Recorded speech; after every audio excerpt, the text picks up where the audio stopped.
Is that what you let her wear? My sister laughed. Relax, it's just a cheap dress, she added, loud enough for parents to turn their heads. My daughter tugged my sleeve and whispered, Mom, can we go? Then a teacher I barely recognized touched my arm gently and said, Please read this after. She pressed a sealed envelope into my hand. I froze. Why would a teacher give me a sealed envelope at a 5th grade graduation? My name is Danielle Brooks. I'm 36 years old, a single mom, and I work as a medical billing specialist at a small clinic downtown. I've been quietly rebuilding my life for the past 4 years after a divorce that left me with almost nothing except my daughter, Lily, and a stubborn refusal to give up. My sister, Gretchen, has always been the one they praised. She was organized. She was impressive. She ran committees, hosted dinners, showed up to every family event looking like she stepped off a magazine cover. Our parents adored her. Relatives quoted her. She was the family's shining achievement, and I was the backup plan.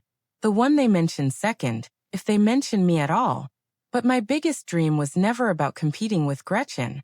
It was never about money or status, or proving anything to anyone at a holiday table. I just wanted stability for my daughter. I wanted her to grow up in a home where she never had to feel ashamed of who she was or what we could afford. I wasn't rich. I wasn't glamorous. My car had a dent in the passenger door and my apartment smelled like lavender candles because I couldn't afford to replace the carpet. But I had something they didn't expect. I had patience. I had proof. And I had the courage to finally stop staying quiet. If you grew up being compared to someone else, if you were always the one who did your best and still got told it wasn't enough, then you already understand this story. If you've ever been underestimated as a parent, as a sibling, as a person, I want you to subscribe right now. Let me ask you something simple. What do you do when your own family is the one hurting your child? Think about that. Click hype or hit that like button and stay with me, because this one moment changed everything for us. The graduation ceremony had just ended. Kids were throwing their little caps in the air, parents were pulling out phones, and the gymnasium smelled like floor polish and cheap streamers. Lily looked beautiful. She wore a light blue dress we had picked out together at a thrift store on Maple Avenue. It had tiny white flowers along the hem, and she loved it the second she saw it. She had twirled in the dressing room mirror and said, This one, Mom. This is the one. That was enough for me. But not for Gretchen. She stood near the refreshment table in her tailored blazer, holding her phone like a weapon, making small cutting jokes just loud enough for nearby parents to catch. Did Lily pick that out herself, or did the Goodwill do the styling? She said, smiling like it was playful. A woman next to her laughed nervously. My mother was standing a few feet away, adjusting her scarf, and she leaned toward me with that familiar disappointed look. You could have tried harder, Danielle. This is an important day. She whispered it, but the words hit like a shout. Lily heard one of the comments. I know because I watched her face change. The light left her eyes. Her little shoulders pulled inward and her chin dropped and she started crying, quiet tears rolling down her cheeks while she tried to hide behind me. Gretchen shrugged. I was just being honest. Someone has to be. I was about to respond when the teacher, a woman with short gray hair and kind eyes, pulled me gently to the side of the gym. She pressed the sealed envelope into my palm. I think you should see this before you go home, she said softly. I tried to ask what it was about. She shook her head. You didn't hear it from me. Then she walked away and disappeared into the crowd of parents. Gretchen strolled past me on her way to the parking lot, smirking. You always make things so dramatic, Danielle. It's exhausting. She said it over her shoulder, casually, like I was a chore. And that was when I looked down at the envelope in my hands and realized this wasn't random at all. That night, the first betrayal landed like a punch. Gretchen posted a photo from the ceremony on her social media. It showed Lily standing alone, slightly mid-cry, wearing the blue dress. She had cropped me out completely. The caption read, Some kids just don't get the memo about dressing up, LOL. Bless her heart. Within an hour, relatives were liking it, commenting with laughing emojis. One aunt wrote, Oh no, poor thing. Not poor thing because her aunt humiliated her. Poor thing because of the dress. I sat on my bed staring at my phone, feeling heat climb up my neck. The second betrayal came the next morning. My mother called. I expected comfort. I expected her to say that Gretchen went too far. Instead, she told me I had embarrassed the family by letting things look that way. She said I should apologize to Gretchen for being too sensitive. She's your sister, Danielle.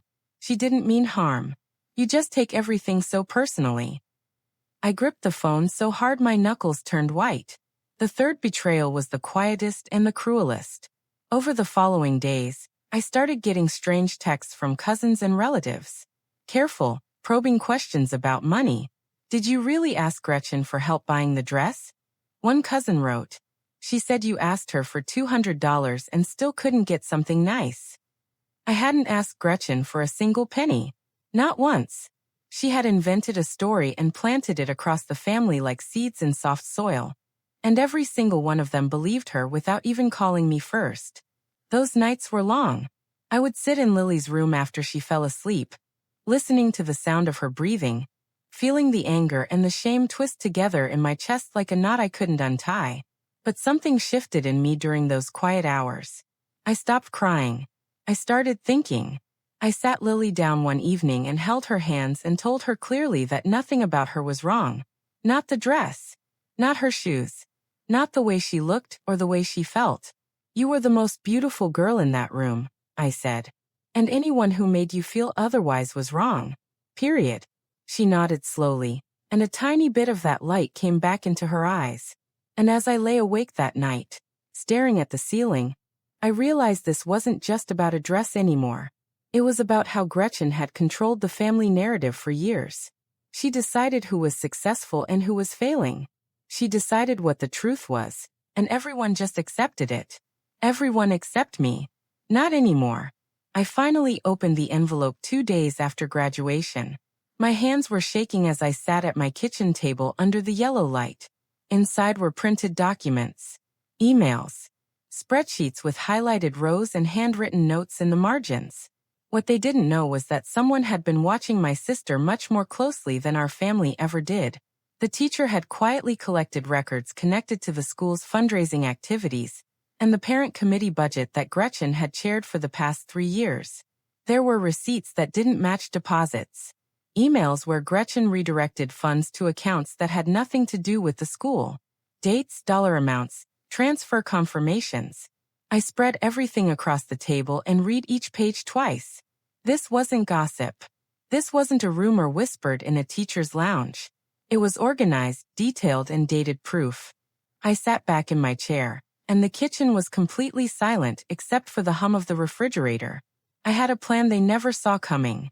And it didn't involve revenge. It involved the truth. The first person I called was Raymond Osei, an old family lawyer, who had helped my late grandfather settle his property years ago. Raymond was in his 60s now, semi-retired, with a calm voice and a sharp mind. He had always treated me with quiet respect, even when the rest of my family treated me like an afterthought. I drove to his small office on a Tuesday afternoon and placed the documents on his desk without a word. He put on his reading glasses and went through every page slowly. He didn't interrupt. He didn't rush. When he finished, he took off his glasses and looked at me. Danielle, do you understand what you're holding? I nodded. This could become a very serious legal problem for your sister, he said. If these transfers are what they appear to be, this isn't just a family matter. This is misuse of funds collected on behalf of children and families. He agreed to help me present everything properly. No chaos. No screaming match at a family dinner. Just the facts, laid out in the right setting at the right time. Meanwhile, Gretchen grew louder and more confident with every passing week. She bragged openly about her role at the school. She started planning a big family dinner to celebrate what she called her community leadership. She posted about it online. She called relatives to make sure they knew about her accomplishments. My mother helped her pick the menu. The family acted like the graduation incident was ancient history, like the situation was already settled, and I had already lost. They had no idea what was sitting in a lawyer's filing cabinet with my name on it.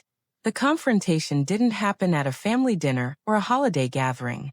It happened in Raymond's office on a Thursday afternoon during a scheduled family meeting that had originally been set up to discuss a small inheritance matter related to my grandfather's remaining property. Everyone thought it was routine. Gretchen walked in smiling, wearing a cream-colored blazer and heels, carrying a leather folder like she was about to chair a board meeting. My mother followed, looking slightly annoyed, like this was cutting into her afternoon plans. Gretchen sat down across from me and gave me that familiar look, the one that said I was wasting everyone's time. "Can we make this quick?" she said. "I have a committee call at 4. Raymond nodded politely. Then he calmly placed the envelope and the printed records on the center of the table. "Before we discuss the inheritance," he said, "there's a related matter I need to bring to everyone's attention. It concerns the handling of funds within a school committee that intersects with community trust obligations." Gretchen tilted her head. She didn't understand yet. Raymond began explaining what the documents showed. He was measured, precise. He read dates out loud. He referenced specific email exchanges. He pointed to transfers that went to accounts unconnected to any school program. Gretchen interrupted, laughing. "This is ridiculous. Where did you even get this?" But Raymond kept going. He read a specific email where Gretchen had written to a colleague asking how to reclassify a withdrawal, so it wouldn't appear in the quarterly parent report. He read another where she discussed using surplus fundraiser money for personal event planning expenses. The laughter died. I watched the color leave her face one shade at a time. My mother sat perfectly still, her lips pressed together, her eyes moving between the papers and her elder daughter. I had been silent the entire time, but now I spoke. I looked directly at Gretchen. My voice was calm and steady.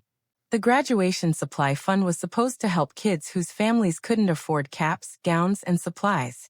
Kids like Lily. Where did that money go, Gretchen? She opened her mouth.